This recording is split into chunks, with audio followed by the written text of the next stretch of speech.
بسم الله الرحمن الرحيم. الحمد لله رب العالمين، والصلاة والسلام على أشرف المرسلين وخاتم النبيين ورحمة الله للعالمين سيدنا محمد وعلى آله وأصحابه أجمعين. وبعد، فقد وقفنا في اللقاء السابق عند قول الله سبحانه: قال رب انصرني بما كذبون. وتلك قولة هود بالنسبة لآله الذين أرسل إليهم، وقولة كل رسول حين يكذب من قومه. حين يكذب من المرسول إليهم لا يمكن أن يفزع إلا إلى من أرسله، لأن الذي أرسله وعده النصر: وإن جندنا لهم الغالبون ولا ينصرن الله من ينصره ولقد سبقت كلمتنا لعبادنا المرسلين أنهم لهم المنصورون. إذن فإذا كذبه قوم فلا ملجأ إليه إلا أن يفزع إلى من أرسله. يعلمنا هذا أن الله حين يخلق للأشياء أسبابا لا تدعو الله ومعك أسبابه. الأول استنفذ الأسباب، وبعدين لما الأسباب بتاعتك تنفذ بقيت مضطر. وأمن يجيب المضطر إذا دعاه. إنما أنت لسه عندك أسباب وتقول له يا رب اديني الأرض قدامك والفاس وعافيتك ومش عارف إيه وتقول له يا رب ارزقني. لا، عندك أسباب استنفذها. إيه؟ استنفذها أولا حتى تكون في جانب إيه؟ المضطر الذي يجيبه الله إلى دعائه. ولذلك واحد يقول أنا بدعي ربنا كتير ما بيجيبليش، يقول له أنت لم تدعو دعاء المضطر، أنت تدعو دعاء من معه الأسباب وكسل عنها. نقول له لا، ما ينفعش. حتى في البشر، هب أنك إنسان لك عمل وليك بقى بتاع ده مخزن كبير وبتجيب بضائع من الجمرك وصناديق وقاعد قدام الدكان والحمالين ينزلون الحمولة من على العربة، انت قاعد تبص لهم كده، كل واحد يشتري صحارة ويدخل ما فيش حاجة. انما هب أن صحارة خانت حاملها ومش غادر عليها وهتجيب الأرض، ماذا يكون موقفك؟ هتقوم تفزع له. يبقى خرجت عن أسبابه. أهو ربنا بالشكل ده. اوعى تدعو ربنا لشيء وقد جعل الله لك فيه ايه؟ أسباب، لأن الأسباب يد الله الممدودة لخلقه، فلا ترد يد الله بالأسباب لتطلب الذات بالأسباب. كويس كده؟ فالرب انصرني ايه؟ مش وانا قاعد كده بما كذبون ولا عنديش طاقة عليهم، ماليش جلد. لو أن لي مع الركن الرشيد كنت لجأ، ما فيش. قال رب انصرني بما كذبون، أي بسبب تكذيبهم لي وعنادهم ولجاوهم، أو رب انصرني بدل أن إيه؟ أن كذبون. قال أي إجابة له: عما قليل لا يصبحن. عما يعني عن، بمعنى بعد قليل سيصبحن نادمين. بعد قليل سيصبحون نادمين. قلنا بقى ان كل شر يجي لعدو الدين يجي له في الصبح. إنا إذا نزلنا بساحة قوم فساء صباح الإيه؟ فساء صباح الإيه؟ ولقد صبحهم بكرة عذاب إيه؟ مستقر فتنادوا مصبحين. اشمعنى الصبح كلها الصبح الصبح الصبح الصبح؟ أم قال لك ايوه. ليه؟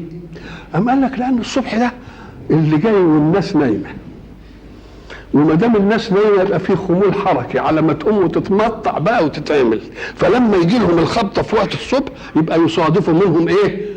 غره وغفله، ما يقدرش يستعد عشان يواجه. انما لما يجي لهم النهار قاعد ايه؟ قاعد مستعد وصاحي وكل حاجه يبقى اذا ادي معنى ايه؟ مصبحين. ولقد صبحهم بكره عذاب ايه؟ مستقر. طيب، لا يصبحون نادمين. طيب يصبحون نادمين، طب وعندنا ليه بقى؟ مالك على انهم كذبوا امر ما كان ينبغي ان يكذب، وجابوا لنفسهم الايه؟ العذاب والمشاكل. وليه ما كناش احنا سمعنا وبلاش الحكايه دي وبلاش قال لك ليه بقى؟ ازاي دي؟ قال لك لان النفس البشريه عادة شهوتها تغلبها في ان الحمق بتاعها يخليها ترد حق، وبده يرضي شهوة نفسه ان انا هنخضع للراجل ده اللي بشر زينا وايه يعني هيجي يستعلى علينا ومش عارف ايه. دي بنفس البشريه. لكن بعد ما ينال الجزاء عليها يقول يا ريتني ايه نفذت الحكايه دي. زي ما واحد يقعد واحد يناقشه في مناقشه ويزداد عليه ويضربه ولا يشتمه وبعدين يحصل منها ما يحصل، يقول يا ريتني سمعت الكلمه وايه وانتهى. اذا ففيه شهوه نفس تجعل الانسان يقف موقفا اذا ما جوزي عليه بالشده يندم اللي ما نفذهاش ومشى المساله وخلاص وطاط لها، وربما تقتضيك الشجاعه ان تجبن ساعه. يعني واحد مثلا مش قادر على عدوه وبعدين يقول لا انا مش قادر، زي مثلا ما سمعنا من السيد قال انا ما اقدرش احارب ايه امريكا. الناس فهمت ان دي يعني جبن. لا، هذه شجاعه، بس شجاعه من نوع ارقى، لان في شجاعه تشجع على عدوك وفي شجاعه تشجع على نفسك. قال الشجاعه العليا. فقال لك انا بدل ما ادخل واتهزم ومش عارف ايه، لا اهو ده ما يندمش. عما قليل لا يصبحون نادمين فاخذتهم الصيحه بالحق. مش ظلم مش عدوان، ده هم اللي جابوه ايه الرحمه.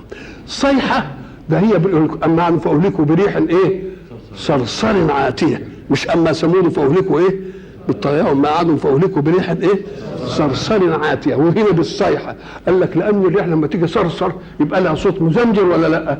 يبقى فيها صيحه ولا مش صيحه؟ لان الصيحه صراخ، الصيحه ايه صراخ. فاخذتهم الصيحه بالحق فجعلناهم غثاء. الغثاء هو ما يحمله السيل حين ينزل المطر من القش والخرق الباليه والاشياء اللي هي العدم بتاعه النبات، تلتفت تلاقي عامله ايه ريم كده، وبعدين ينزل الغثاء ده يتركم مره كده على البتاع. اما الزبد فيذهب جفاء واما ما ينفع الناس فيمكثه او الغثاء دي. ولذلك لما النبي عليه الصلاه والسلام يقول للقوم ايه انه يوشك ان تتداعى عليكم الامم، تتداعى يعني ندعي بعض عشان يحاربوكم.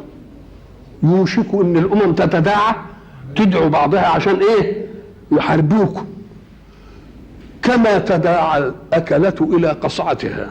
لكن في قصعة كده فيها أكل والناس بيقولوا تعالى كلوا تعالى كلوا تعالى كلوا غنيمة. قالوا أمن قلة نحن يا رسول الله؟ قال لا أنتم كثير ولكنكم كغثاء السيل. أنتم كتير صحيح إنما كغثاء الإيه؟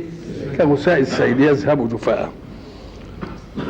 فأخذتهم الصيحة بالحق فجعلناهم غثاء فبعدا للقوم الظالمين.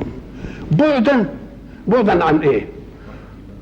ده بعدا عن نعيمنا الذي كنا نمنيهم به لو امنوا، انما مش بعدا عن العذاب اللي هيتلقوه. يبقى لازم كلمه بعدا اضافيه، يبقى بعدا ايه عن رحمتنا عن نعيمنا الذي لو امنوا بنا كنا ادلهم. البعد هو مسافه زمنية أو مكانية، كل شيء حدث له زمان وله مكان. يقول هذا بعيد يعني زمنه ده بقى هيقعد سنتين، أو بعيد يعني كم كيلو، يعني يبقى البعد للزمن يا الإيه يا المكان. بعدا عن إيه؟ والله إن كان بعد عن العذاب والنهاية يبقى كويس. قال لك لا، ده بعدا عن النعيم الذي كان ينتظرهم لو أنهم لم يكذبوا وآمنوا بالرسول الذي جاء إيه؟ فبعدا للقوم الظالمين. وقلنا ان الظلم ياخذ حق الغير، والشرك هو الظلم الاعظم. كانت ناس سطحيين يفهموا الاول ان الشرك ظلم عظيم لانك ظلمت الله. هو واحد وقلت ده له شريك، هو موجود وقلت ده مش موجود. قول له ما حدش يقدر يظلم ربنا، ما حدش يقدر يظلم ربنا، لان اللي بيظلم بياخد حق، انما الحق بتاعه محفوظ.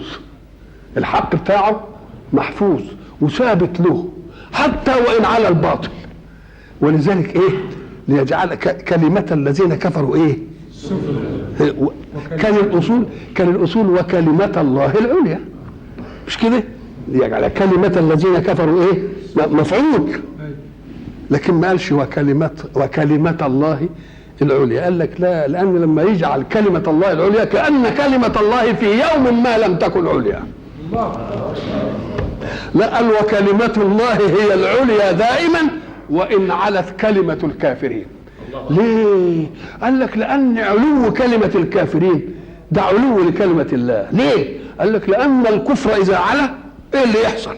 يستشري الشر وتعض المظالم الناس، فيعرفون إيه خسة الكفر ودناءته وإنه لازم ينكره الله. يبقى لما الناس تكره الكفر بقى وتقول ده لما جه فسد الدنيا، يبقى ده كلمة الله هي العليا ولا لا؟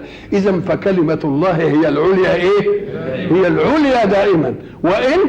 إن الله لا يسلم الحق ولكن يتركه ليبلو غيرة الناس عليه، فإن لم يغاروا عليه غار هو عليه. نعم. فأخذتهم الصيحة بالحق فجعلناهم غثاء فبعدا للقوم الظالمين. ظلموا مين؟ ما دام مش يظلموا ربنا. أم قال لك ده ظلموا أنفسهم. وكونك تظلم عدوك ده معقول تاخد منه خير، وما تظلم نفسك اللي بين جنبيك اللي انت مالهاش تظلمها ازاي؟ يبقى ده الظلم الوحش قوي. فبعدا للقوم الظالمين. ثم أنشأنا من بعدهم قرونا آخرين. هو ده قال قرن لأنه عجبوا إلى عاد أخاهم إيه هو، إنما هيتكلم هنا عشوائية وبعضها كده. يجيب بقى الأنبياء بقى موسى وعيسى كلهم. ثم أنشأنا من بعدهم قرونا آخرين متتابعة أو متعاصرة، لأن قد يتعاصر نبيان كإبراهيم ولوط، ويتعاصر مش عن نبيين كشعيب ومين وموسى. ما تسبق من أمة أجلها وما يستأخرون. الله، خدوا بالكم من التعبير ده، ما تسبق من أمة. ما دام قرون هيجي أنشأنا بعدها، يعني قرن بعد إيه؟ وكل قرن هيبقى له إيه؟ رسول، وكل رسول وقرن له أجل ينتهي عنده، زي أجل الأفراد تمام، لا يتقدم ولا يتأخر. نقول له لما تيجي حرارة الدعوة والناس يتمسكوا بها كده يقوم الايه؟ الدعوة تنتشر، وبعدين الناس تصيبهم غفلة وفتور ويختلفوا مع بعض ويتفرقوا، مش تقولوا دي تروح وتيجي ايه؟ زي الحضارات اللي انت بتشوفها. انت بتسمع دي حضارة الصين القديمة وحضارة مصر والحضارة الفينيقية والحضارة الرومانية والحضارة الإنجليزية. الله، ايه الحضارات اللي بتتوالى دي يعني على بعضها؟ اما قال لك ما هي الحضاره تاخد حظها في الارتقاء، وبعدين الحضاره تعمل رخاوه وطراوه في اصحاب الحضاره، جلدهم يلين يوم يغفلوا عن الاشياء تقوم تنهدم عليهم، وتيجي حضاره ايه بقى؟ الحضاره اللي تبلغ اوج اللي ربنا يقول في حقها الم ترى كيف فعل ربك بعاد ارم ذات العماد التي لم يخلق مثلها في البلاد وثمود الذين جابوا الصخر بالواد وفرعون ذي الاوتاد. حضاره فرعون اللي هي زي الهرم دلوقتي وابو الهول اللي بيقولها الناس اهل الحضاره الحديثه عشان يتفرجوا عليه، ما جاتش حاجه بالنسبه لمين؟ لارم ذات العباد، لانه قال معادي ايه؟ لم يخلق مثل يعني ولا الحضاره المصريه. بقى الحضاره دي كلها ما تسيبش حاجه تدل عنها، يبقى معناها ايه دي؟ الحضاره اللي ما عملتش مناعه لنفسها دي وتنهض كده ولا حد عارف عنها حاجه. أم قال لك ما هو ساعة الحضارة ما تلين أصحاب الحضارات يلين جنودهم ويضعفهم لازم يحصل لها الايه؟ الدورة دي. كذلك أتباع كل رسول يغفلوا شوية عن المبدأ وبعدين دي إيه ده؟ السماء تتدخل وتجيب رسول إيه؟ رسول تاني. ثم أنشأنا من بعدهم قرونا آخرين ما تسبق من أمة أجلها. أي أمة لا يمكن أن تسبق أجلها فتنتهي أو تقوض قبل ما يجي الإيه؟ طب هي ما تسبقش أجلها، يعني أجلها أنها تموت بعد 20 سنة، ما تموتش بقى قبل 15. طب وما تستأخرون إزاي؟ ما دام بلغت أجلها هيتأخر إزاي؟ واحدة وصلت 20 تقول ما تتأخرش ال10، ده هي وصلت إيه؟ وهي ما تستأخرها، يعني الحكم إنها هي ما تتأخرش كمان. يبقى مش هي ما تتأخر وتتقدم، لا، ده هي الأصل أن أجلها هي لا تسبق الأجل، وهي محكوم عليها بأنها لا تستأخر. ثم أرسلنا رسلنا تترى. أرسلنا رسلنا بالمعنى العام كده، أرسلنا رسلنا تترى يعني إيه؟ ورا بعض. أهي تترى دي الناس تظن إنها فعل يعني تتوالى، نقول له لا، تترى مش فعل، بدليل إن في قراءة وفي لغة تترن والفعل ما ينونش. يبقى إذا ما دام في تترن تبقى ما هيش فعل، امال تبقى اسم. طب وتترى تبقى اسم ازاي؟ أم قال لك ودي للتأنيث زي حبلى، الألف الأخيرة للتأنيث. وعندنا التاء بتيجي مطرح الواو في اللغة عندنا. مش بقول ايه احفظ الله نصيحة الرسول قال له ايه؟ احفظ الله تجده ايه؟ وجاهك مواجهة. التاء بدل مين؟ بدل الواو. يبقى التاء اللي هنا دي بدل مين؟ واو. هاتها بدل ايه؟ شيل التاء وحط الواو. ثم ارسلنا رسلنا وترا، يعني متتابعين، فرد ورا فرد ورا، لان الوتر هو الفرد، يبقى ايه؟ متتابعين. يبقى تترى ايه بقى بيه دلوقتي؟ اوعى تقول انها فعل. ثم ارسلنا رسلنا تترى كلما جاء امه رسولها كذبوه. هي طبيعه. وكذبوه ليه؟ ايه اللازمه دي؟ كل ما يجي رسول يكذبوه، وبعدين الرسول يرضى الى الله رب انصرني بما كذبون. نقول له ايوه، لان لازم يتكذب. طب ما كانش يتكذب يبقى ما كانش فيه ضروره انه يجي.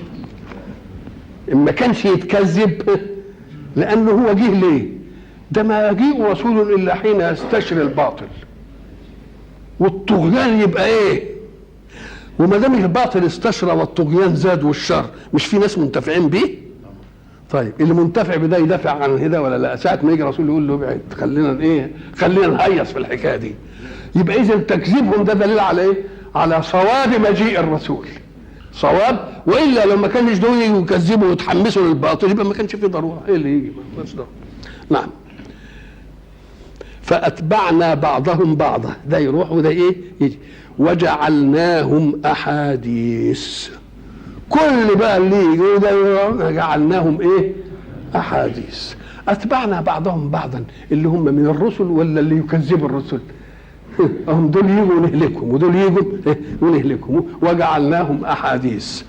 كلمه احاديث اما ان تكون جمعا لحديث كحديث رسول الله مثلا، ودي احاديث، واما ان تكون احاديث جمع احدوثه. احدوثه هي الكلمه اللي الكل يشدق بها، اللي زي اللبانه في البق. ولذلك لما يجي واحد يكون عمل حاجه كده وبعدين يجوا ناس كل ما يجي يقول لك فلان يا سيدي انت مش فاكر، يقول انتوا هتعملوا لنا حدوته ولا ايه؟ حدوته يعني ايه بقى؟ توبيخ وتقريع. يبقى احاديث يعني احدوث يتندروا بها. او جعلناهم احاديث لم يبق لهم اثر الا اننا نتكلم عنهم تاريخ. ما فيش الا كده. نعم. وهناك ايه ثانيه ايه؟ جعلناهم احاديث ومزقناهم كل ممزق. وجعلناهم احاديث فبعدا لقوم لا، برضه بعدا لقوم لا. بعدا عن ايه؟ عن رحمة ونعمة كانت تنتظرهم لأنهم لو آمنوا لنالوها. ثم أرسلنا موسى وأخاه هارون بآياتنا وسلطان مبين. احنا عارفين طبعا قصة موسى تكررت كتير، وقصة هارون انه جاء اشدد به ازري واشركه في امري، القصة المعروفة دي. وطبعا انا معروف ان موسى له رسالتين. الناس فاهمين رسالة واحدة، رسالة إلى فرعون لا لقصد أن يجادله في الإيمان، إنما الإيمان ده جاي كده إيه؟ عمل، لأنه هو جاي له أنا جاي لك إيه؟ أرسل معي بني إسرائيل ولا تعذبهم. أدي الله. وقعد يجيب المعجزة والبتاع عشان بس يصدق أن ربنا يديله إيه؟ ويديله بني إسرائيل. وبعدين هيبقى البني إسرائيل ويجيله التوراة والمش عارف الإيه، ده موضوع آخر. نعم. ولقد أرسلنا موسى وأخاه هارون بآياتنا. احنا قلنا زمان ان الآيات جمع آية. ثم أرسلنا. ايوه طيب. ثم أرسلنا موسى وأخاه هارون بآياتنا. الآيات جمع آية، والآية هي الشيء العجيب. ده آية في الحسن، ده آية في الأدب، ده آية في البلاغة، ده آية في الذكاء. يعني ايه؟ يعني حاجة ايه؟ تكرر ويفتخر بها وتذكر في كل وقت. يبقى لا يقال للشيء آية إلا إذا كان أمرا إيه؟ عجيبا متفوقا على نظرائه وإيه؟ وأقرانه. بآياتنا قلنا الآيات جمع آية، والآيات بتطلق على أشياء ثلاثة. الآيات الأولى الآيات الكونية، الكون اللي منظوم هذا النظم الهندسي البديع العجيب زي ما قلنا شمس ملهاش قطع غيار ولا انطفت ولا عملت ومش عارف ايه وبتاع، وقمر ونجوم ودورة ارض ولا تختلش بدورة مريخ ولا زهر، يعني هندسة بديعة. النظام العادي ده آيات، ومن آياته الليل ومن آياته الشمس ومن آياته أنك ترى الأرض، كل شيء يحدث في الكون بحكمة نسميه إيه؟ مهمتها أن تلفت المخلوق إلى جمال صنع الخالق، وإنه إله يجب أنك أنت تؤمن به. تبقى هذه الآيات الكونية. بعد ذلك نعرف بالآيات الكونية أن وراء الكون قوة خلقته وقوة تمده. والا ايه اللي بيمد الشمس دي؟ ده احنا لما الكلوب بيفضى منه بتاع الجاز بينطفي، الكهرباء المولد بتاعه ينطفي. طب ايه اللي بيدي لها الحكايه؟ ايه الشغلانه دي؟ الله، يبقى فيه ممد، يبقى اوجد من عدم وامد من عدم. يبقى ده نعرف ان وراء الكون هذه القوه، بس القوه دي اسمها ايه ما نعرفش. ماذا تطلب منا ما نعرفش. يوم كان ولا بد ان يجيء رسول ليبلغنا اسم القوه دي ايه، ماذا تريد منا. طب واللي تحت تعمل له ايه، واللي يحصى تعمل له ايه. يبقى ضروري رسول، يبقى لازم تجي له ايه معجزه لتثبت صدقه في البلاغ عن الله. فاذا ثبت صدقه في البلاغ عن الله يبقى لازم يجيب منهج الصيانه للانسان الخليفه في الارض، يقول له افعل كذا ولا تفعل كذا. يبقى كم ايه؟ ايه لتثبت وجود الاعلى، آية لتثبت صدق البلاغ عن الوجود الأعلى، آية لتحمل منهج البلاغ الأعلى. هذه كلها إيه؟ آيات. ما شاء الله مولانا. طيب، ثم أرسلنا موسى وأخاه هارون بآياتنا وسلطان مبين. بآياتنا وسلطان مبين. طب ما هي الآيات يا سلطان؟ السلطان هو الحجة، والحجة على الوجود الأعلى آيات الكون، والحجة على صدق الرسول المعجزات، والحجة على الأحكام الآيات القرآنية اللي بتحمل الأحكام أو آيات التوراة. تبقى يجي السلطان إيه؟ طب ما هو السلطان دي؟ قال لك بإيه؟ قد يعطف الصفة على الموصوف لمزيد اختصاص. قال لك السلطان دي هي المعجزة لموسى المتكررة. ليه؟ أم قال لك لأن موسى له معجزة العصا. شوف العصا عملت كم حاجة، لقفت الحياة وبعدين ضربت الايه؟ البحر طلع بقى جماد يابس، وضربت الحجر بقى ميه. قال لا، ايش الحكايه دي؟ عصا جافه تنقلب الى حيه تسعى وتلتقي في الحياه، وبعدين عصا يضرب بها البحر يبقى كله فرق كالجبل. الله، وعصا ينضرب بها الحجر يتفجر منه الايه؟ الميه. وبعدين قال ولي فيها ايه؟ مآرب اخرى، واعمل بها كذا واعمل بها كذا واحطها مع مش عارف وضع. كل دي يبقى دي السلطان المحيط هي الشيء المتكرر في مين؟ في موسى. ولقد يكون ان الصفه اذا عطفت على الموصوف زادته ايه؟ ولقد اتينا موسى وهارون الفرقان، مش كده ايه ثانيه؟ وضياء. القران وضياء. طب ما القران هو ايه؟ هو الضياء. ثم أرسلنا موسى وأخاه هارون بآياتنا وسلطان مبين. سلطان، احنا قلنا زمان السلطان هو القهر على عمل شيء أو الإقناع بعمل شيء، الحجة القوية لفعل شيء. إذا جاء واحد وأنت لا تريد أن تفعل شيئا وقهرك بقوته على أن تفعل، يبقى ما دام بقى له قهر على أن تفعل يبقى له سلطان عليك. بس فعلت وانت كاره يبقى ده سلطان الايه؟ سلطان القوه والقهر. طب لا مش كده، ده هو قاعد يقنعك كده لحد انت ما ايه؟ اقتنعت وعملت، يبقى سلطان الحجه. ولذلك ابليس دي حجته الوحيده في يوم القيامه، يقول للناس اللي اتبعوا ايه؟ وما كان لي عليكم من سلطان الا ان دعوتكم كنت على تشويري. وما دام انا ماليش سلطان لا بالقوه ولا بالاقناع يبقى ما انا بمصرخكم وما انتم بمصرخي.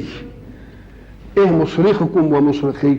المصرخ من اصرخ، الفعل بتاعه اصرخ، واصرخ ازال الصراخ. صرخ فلان، بيصرخ ليه؟ لازم في امر فزعه لا حيلة له به. عايز حد ايه؟ معنى صراخه يعني ايه؟ استنفار لمعين، بيستنفر واحد يجي يعين، فاللي يجي له يقال اصرخه اي ازال صراخه. يبقى صرخ بيجيب معين، اصرخه إيه؟ يبقى ما انا بمصرخكم اي بمزيل صراخكم ولا انتم بمصرخية، مش هننفع بعض. الله اكبر ما شاء الله. ثم ارسلنا موسى واخاه هارون باياتنا وسلطان مبين محيط الى فرعون. فرعون بقى معروف ان فرعون ده لقب لكل من ايه؟ من كان يحكم ايه؟ مصر، زي كسرى وزي قيصر وزي نعم. طيب الى فرعون وملئه. هم ملأ من الملء والامتلاء. الملأ هم القوم الذين يملؤون العيون، دول يعني الاشراف بقى اللي بيقعدوا كده في الصدور، وساعة الناس ما تشوفهم كده ايه؟ الى فرعون وملئه فاستكبروا وكانوا قوما عالين. استكبر غير عالي. استكبر يعني هو الحكم كده انا مش هعمله. أنف أن يصنع هذا الفعل لأنه أكبر منه، لكن عالي ظن أنه لم يدخل في الأمر. ولذلك لما ربنا بيقول له أنت يا إبليس ما سجدتش ليه لآدم؟ أستكبرت أم كنت من العالين؟ يبقى لازم هم الخلاف، في خلاف بينهم. فيبقى ما هو الاستكبار؟ الاستكبار هو الفعل، الكلام موجه لي صحيح وانا مش هعمله. يبقى استكبر ان يفعل مع علمه بدخوله في الامر. لكن عالي لا، ده الامر ما شملنيش، ده دي حاجه تانية خالص، ده الامر ده غيري مش ليا، لان فيه ملائكه عالين ما يدروش عن دول المهيمون في الله، ولا يدروا عن ادم ولا يدروا عن حد ولا نعم. فقالوا أنؤمنوا لبشرين مثلنا، مش بشرين مثلنا زينا نؤمن بهم، برضه حته بشرين. طب امال كنتوا عايزينهم ايه؟ عايزينهم ملائكه زي ما قال وما منع الناس ان يؤمنوا اذ جاءهم الايه الا ان قالوا ابعث الله ايه؟ فقالوا أنؤمنوا لبشرين مثلنا وقومهما لنا عابدون. ده القوم بتوعهم اللي هم بني اسرائيل خدامين عندنا، بيأتمروا بامرنا، واحنا بنذلهم ونذبح اولادهم ونستحي نسائهم ونسوهم سوء العذاب. بقى قومكم انتوا تيجوا نتبعكم والقوم بتوعكم بيعبدوني. قال لك بيعبدونا ليه؟ هم بيعبدوهم اسرائيل. قال لك لا، لان من يخضع لانسان كانه ايه؟ يطيع امره كانه عبده. نعم. فكذبوهما فكانوا من المهلكين. يعني احنا عارفين قصتهم واللي حصل لهم في الغرق. ولقد آتينا موسى الكتاب لعلهم يهتدون. الكتاب طبعا هو الايه؟ التوراة، وفيه منهج الايه؟ منهج الهداية. ولعلهم يهتدون يعني يأخذون الطريق الموصلة للغاية الشريفة المفيدة من أقصر طريق. ولقد آتينا موسى الكتاب لعلهم يهتدون. اتنقل لقصة تانية بعده، جاب لقطة بس بسيطة كده. وجعلنا ابن مريم وأمه آية. اتنقل لسيدنا عيسى اللي جه بعد مين؟ اللي جه بعد سيدنا موسى. ابن مريم دي هي اللي خلت سيدتنا وسيدة نساء العالمين مريم ساعة ما تمشر بأنها هتجيب غلام تستدرك وتقول انا ازاي وامسسني بشر، ازاي اجيب غلام انا؟ قال لا، طب انت ايه اللي عرفك انك انت هتجيب غلام ومش عارف غلام يمسسك بشر؟ ما يمكن هتتجوزي يا ستي وبعدين لما تتجوزي خلفوه تجيبوا غلام. قالت لا، مش ما جاش على بالها الحكايه دي. ليه؟ قال لانه اشرك بعيسى ابن مريم. قالت ما دام جاب سيرتي وقال ابنني يبقى ما فيش له اب، تبقى شغلانه بقى هتحصل لي. الله اكبر يا سيدي. نعم. يبقى فهمتها ازاي؟ انا ازاي اجيب ده ولم يمسسني بشر؟ طب وانت ايه اللي عرفك مش هيمسسك بشر؟ ما يمكن انت يعني هتتجوزي ايه وتجيبي غلام. قالت ما دخلش دي عندها. ليه؟ لانه قال ايه؟ ابن مريم، وما دام ابن مريم يبقى ايه؟ يبقى من غير اب، تبقى هيجيب لها المساله. والله قد مهد كما قلنا سابقا لهذه المساله اللي تخلع عقل البنت لما تعرف انها هتحمل من غير راجل. دي مساله يعني تبقى صعبه ولا مش صعب؟ ان عرض البنت هو عايز شيء ليه، ولذلك مهد الله لها وهي طفله عشان لما تيجي وهي فتاه يبقى عندها مناعه الاستقبال. ازاي؟ قال هي كفلها زكريا، ولما كفلها زكريا يعني بيجيب لها كل طلباتها، دخل عليها قام وجد عندها حاجات ما جابهاش. كلما دخل عليها زكريا الايه؟ وجد عندها رزقا. هو اللي بيجيب، يوم يلتفت يقول انا منين جه ده؟ احنا قلنا زمان ده مبدأ يجب انه كل اب وكل رب اسره ساعه ما يشوف في بيته حاجه هو ما جابهاش لازم يسال منين ده؟ انت يا بنت جبت الاشارب ده منين؟ الشراب اللي انت لابساه ده جبتيه منين؟ لا ابنه معاه قلم، ولا لا مثلا معاه راديو صغير، تعالى ولا انت جايبه منين دي؟ يبقى لازم كده كل رب بيت او رب اسره او ولي جماعه حين يرى في ايديهم ما لم يأت به لازم يقف الموقف ده اللي طلعت بقى اخيرا من اين لك؟ من اين لك هذا؟ نعم. فهو بقى قال لها منين دي جبت دي؟ قالت هو من عند الله. برضه كلام كده كلام درويش يعني ولا ايه؟ فراحت جايبه القضيه ان الله يرزق من يشاء بغير حساب. الله، طب هو بتقولها ليه؟ ام ده زكريا قال الله ما دام ربنا بيرزق من غير حساب، انا بلغت من الكبر عتيه وامراتي عاقر، ما دام من غير حساب ما نشوف بقى نقول له هات لنا ولد ولا بتاع هنالك يبقى هي اللي علمته ولا لا؟ هي اللي ايه؟ جعلت ان الله يرزق من يشاء بغير حساب على في بؤرات الشعور، ولا هو كان يعرف ان ربنا يرزق من يشاء، انما فيه فرق بين المعلومه تكون عندك وقد تكون في حاشيه الشعور، والمعلومه تكون في ايه؟ المعلومه دي دلوقتي لما قالت له ان الله يرزق من يشاء بغير حساب بقت فين؟ في بؤره الشعور. قال طب ما نسال، لما سال قال له نجيب لك قال الله لا دعاني كذا وكذا، قال له ما انا عارف انك كده وانا تايه. والى لقاء اخر ان شاء الله.